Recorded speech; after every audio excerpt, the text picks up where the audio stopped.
Suvning iliq harorati butun tanamni bo'shashtirgandi. Men ko'zlarimni yumib uzoqlardagi erimni, uning issiq quchog'ini xayol qilib yotardim. Ammo to'satdan bo'ynimda birovning sovuq, yirtqich nigohini his qildim. Tepamda vannaning kichkina darchasida qandaydir soya qimirladi. Bu tasodif emasdi. Bu o'z uyimda o'zimning qaynog'am tomonidan qo'yilgan xavfli o'yinning boshlanishi edi. Assalomu alaykum, sirlarini tun qorong'usida o'z qalbida qulflab yashaydigan sabotli va dardli azizlarim. Qalbining tubida aytilmagan so'zlari, yashirin ehtiroslari bor insonlar, hikoyachi Momo kanaliga xush kelibsiz. Bugun men sizga uzoq davom etgan yolg'izlik, qonni qaynaydigan nafslar kurashi va ayol kishining irodasi qanday qilib katta bir do'zax yoqasidan qaytib qolgani haqida so'zlab beraman. Qulayroq joylashib oling. Bu shunchaki hikoya emas. Bu yolg'iz ayolning ochiq va yonib turgan iqroridir. Biz boshladik. Mening ismim Malika. 22 yoshdaman. Hayotim ko'pchilik qizlarniki kabi chiroyli orzular bilan boshlangan edi. Turmushga chiqqanimga endigina 1 yil bo'lgandi. Erim Sanjar bilan o'rtamizdagi munosabatlar yomon emasdi. Lekin ochiq aytaman, bizning yotoqdagi hayotimiz meni umuman qoniqtirmasdi. Sanjar doim shoshilardi, u o'zini bo'shatib olardi-yu teskari qarab uxlab qolardi. Men esa ayol edim. Yosh, qoni qaynayotgan, haqiqiy mehrga, uzoq ehtiroslarga chanqoq ayol edim. To'yimiz juda katta dabdaba bilan, ammo katta qarzlar hisobiga o'tgan edi. To'ydan bor yo'g'i 3 oy o'tib, Sanjar uydagi og'ir moliyaviy ahvol tufayli Rossiyaga uzoq muddatli ishga ketishga majbur bo'ldi. Men qaynona, qaynota va erimning ukasi, qaynog'am Doniyor bilan katta hovlida qolib ketdim. Sanjar ketayotganda menga ko'p narsalarni va'da qildi. Sabr qil, Malika. Qarzni uzib qaytaman. Keyin senga hammasini chiroyli qilib beraman degandi. Sanjar ketishi arafasida bizning oxirgi haftamiz juda issiq o'tdi. Men uni yo'qotishdan, uzoq vaqt yolg'iz qolishdan qo'rqib, har tun unga o'zimni to'liq bag'ishlardim. Lekin bu olovli kechalar juda tez, ko'z ochib yumguncha o'tib ketdi. Uni aeroportga aynan Doniyor kuzatib keldi. Men xonamda yolg'iz qolib, yostiqqa yuzimni bosgancha uzoq yig'ladim. Bu yig'i faqat erimni sog'inishdan emas, kelajakdagi o'sha bo'mbo'sh va sovuq tunlarning qo'rquvidan ham edi. Kunlar va tunlar bir xil ssenariydagi zerikarli kinodek o'ta boshladi. Sanjar har kuni qo'ng'iroq qilardi. Biz imo orqali ko'rishardik. Avvaliga hammasi yaxshi, sevgi muhabbatga to'la edi. Lekin vaqt o'tgan sari sog'inch bizni qiynay boshladi. Sanjar tunda qo'ng'iroq qilib, mendan ochiq kiyimlarda ko'rinishimni, u uchun ehtirosli so'zlar aytishimni so'rardi. Men erimning istagini qaytarmasdim. Biz telefon orqali bir-birimizning nafsini qo'zg'atib ovutardik.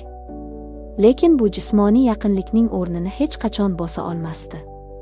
Telefondagi o'sha o'yinlardan keyin mening vujudim alangalanib yotardi. Men erimga tegishli ekanimni bilsam ham, qonim tana bo'ylab jazirab, haqiqiy erkak haroratini o'lgudek kumsardi. Shu og'ir, sarson kunlarning birida men e'tibor bermagan bir xavf paydo bo'ldi. Qaynog'am Doniyor hali 20 ga ham to'lmagan, endi mo'ylovi sabza urgan, qoni qaynayotgan yigit edi. U menga g'alati savollar bera boshladi. Bir kuni tushlik paytida u menga qarab sirli jilmaydi. Akam telefon qilib turibdimi, kelinoyi? Har kuni gaplashib turibsizlarmi, dedi u. Men bosh irg'adim. Ha, albatta. Kuni kecha gaplashdik, dedim. Doniyor ko'zini qisib yana piching qildi. Qiynalib qolmayapsizmi usiz? Zerikmayapsizmi? Uning bu so'zlarida oddiy hol-ahvol so'rash emas, mutlaqo boshqa, iflos va yashirin bir ma'no yashiringanini ayollik sezgim bilan darhol tushundim. Nega qiynalaman, hamma sharoitim yaxshi, deb qisqa javob berdim-u, o'zimni chetga oldim. Lekin u shu bilan to'xtamadi. Bir kuni kechqurun hamma uxlagandan so'ng hammomga kirdim. Havo sovuq bo'lgani uchun suvni issiq qilib, vanna qabul qildim. Tanam bo'shashib, xayollarim yana Sanjarning quchog'iga uchib ketgandi. Men o'zimning ayollik go'zalligimni, tanamni suv bilan erkalab yotardim. Shu payt Negadir tepaga hammomning kichkina oynasiga ko'zim tushdi. Va mening yuragim urishdan to'xtab qolay dedi. Oynaning narigi tomonida qorong'ilikda bir juft ko'z qarab turardi. Men qotib qoldim. Nafasim ichimga tiqilib qoldi. Bu Doniyor edi. U poylab turardi. Birinchi reaksiyam qo'rqib baqirish, o'ranish bo'ldi. Lekin insonning nafsi va uning ichidagi shayton qanchalar kuchli bo'lishini tasavvur ham qila olmaysiz. Erimning yo'qligiga oylar bo'lgan, mening vujudim erkak e'tiboriga och edim. Kimdir menga shunday yirtqich nazari bilan jozibali ayol sifatida qarab turgani ichimdagi uxlab yotgan zaharli ehtirosni uyg'otib yubordi.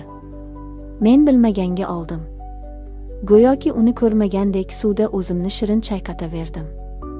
Vujudimning chiroyli qismlarini, sochlarimni suv bilan o'ynar ekanman. Uning uzoqdan yutinayotganini, ko'zlari olovdek yonayotganini aniq his qilib turardim. Bu o'ta xavfli, aqldan ozdiruvchi va iflos o'yin edi. Ammo o'sha soniyalarda men aqlimni umuman yo'qotgan edim. Qariyb 20 daqiqa bu taqiqlangan tomosha davom etdi. Nihoyat tashqarida qandaydir narsa taq etib tushdi. Doniyor cho'chib ketib, oynadan yiqilib tushdi va qochib qoldi. Men hammomdan chiqib yotoqxonamga kirdim. Butun tanam qaltirardi. Bu qo'rquvdan emas, haddan tashqari qizib ketgan ehtirosdan edi. Men o'z-o'zimdan nafratlanib, yostiqni tishlab uzoq yotdim. Ertasiga nonushta ustida biz yuzma-yuz keldik. Qaynotam ishga ketgan, qaynonam bozorga chiqqan edi. Doniyor menga qaramaslikka, choyiga tikilishga harakat qilardi.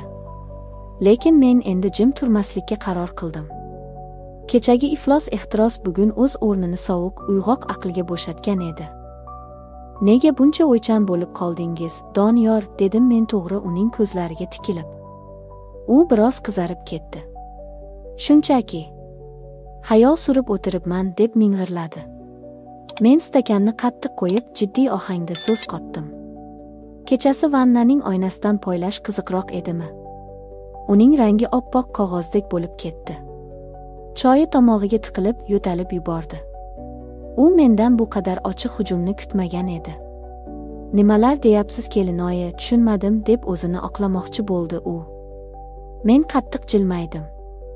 Hammasini juda yaxshi tushundingiz. Kecha-kechasi oynadan meni poylab turgandingiz. Buni akangizga aytib bersam nima bo'lishini bilasizmi? U sizni o'ldiradi. Mahallada bosh ko'tarib yurolmay qolasiz. Doniyorning yuzidagi oxirgi ishonch ham yo'qolib, qaltirab qoldi. Uning ko'zlarida sof dahshat paydo bo'ldi. Iltimos, kelinoyi, akamga aytmang. Akam bilsa meni rostdan o'ldiradi, asabimga tegmang, o'zimni yo'qotib qo'ydim deb yalinishni boshladi. Mening ichimda yana o'sha kechagi shayton bosh ko'tardi. Men uni sinab ko'rmoqchi bo'ldim. Bo'lmasa mening bitta shartim bor, dedim unga yaqinlashib. Akangiz ketganiga 4 oy bo'ldi. Men ham qonli-jonli ayolman. Men siz bilan birga bo'lishni xohlayman. Bu so'zlarni aytganimda men go'yoki o'z ovozimni o'zim tanimayotgandek edim. Doniyor butunlay shok holatiga tushdi. U mendan, yuvosh kelinoyisidan bunday razil taklif kutmagandi. U o'ylanib qoldi. Uning ichida ham yigitlik nafsi, ham akasiga bo'lgan qo'rquv kurashardi. Bir necha daqiqalik og'ir va bo'g'uvchi jimlikdan so'ng u qaltiragan ovozda, "Xo'p, men roziman", dedi. U ko'ngan edi. U o'zining jigari, akasining omonatini, ayolini sotishga rozilik bergan edi. Shu so'zni eshitishim bilan mening ustimdan xuddi muzdek suv quyib yuborilgandek bo'ldi. Men qotib qoldim. Miyam birdan tozalab ketdi. Men nimalar qilyapman? Nimalar deyapman deb o'zimni qarg'ay boshladim. Axir men kimman? Rustam emas, Sanjar. U meni deb o'zini o'tga cho'qqa urib, musofir yurtlarda ishlab yuribdi-ku. Men o'z or-nomusimni o'zimning qaynog'am bilan poymol qilmoqchi bo'ldimmi? Men qanday qilib uning yuziga qarayman ertaga? Bu so'zlarning o'ziyoq jinoyat edi. Men o'z o'rnimdan sakrab turdim. "Sen qanday pastkashsan, Doniyor", deb baqirdim. "Akang sen uchun jonini beradi, sen esa uni o'z xotini bilan sotishga rozi bo'ldingmi? Men shunchaki seni sinab ko'rmoqchi edim, lekin sen hayvon ekansan. U nima deyishni bilmay yerga qarab qoldi. Boshqa hech qachon mening oldimga yaqinlashma. Boshqa meni poylama. Agar bu ish yana takrorlansa, Xudo haqqi, nafaqat akangga, butun qarindoshlarga seni iflos qilmishingni aytaman, deb unga qattiq ogohlantirish berdim. U indamay uydan chiqib ketdi. Men esa yolg'iz qolib, yuzimni qo'llarim bilan to'sib, uzoq va achchiq yig'ladim. Men o'z-o'zimdan, o'z nafsimning tubanligidan qattiq qo'rqqan edim. Agar men o'sha lahzada aql-hushimni yig'ib olmaganimda, balki bugun mening hayotim sharmandalik va axlat chuqurida yakun topgan bo'lardi. Men do'zaxning yonginasiga borib, uning qaynoq olovini his qilib, so'ngra qutulib qolgan edim. Sizlarga, ayniqsa erlari uzoqda bo'lgan ayollarga aytar gapim bitta. Sog'inch va ehtiros insonni ba'zan ko'r qiladi. Lekin qanday vaziyatda bo'lmang, o'z iffatingizni va sizga ishonib topgan-tutganini jo'natayotgan eringizning nomusini himoya qiling. Qisqagina lazzat sizning bir umrlik hayotingizni vayron qilishi hech gap emas. Biz ayollar faqatgina nafs quli emas, oilaning muqaddas tayanchimiz. Agar bugungi ochiq iqrorim sizga qandaydir xulosa bergan bo'lsa, videoga like bosing va kanalimizga obuna bo'ling. O'z fikringizni izohlarda yozib qoldirishni unutmang. Siz bilan Hikoyachi Momo kanali bo'ldi. O'z irodangizni doim kuchli tuting. Ko'rishguncha.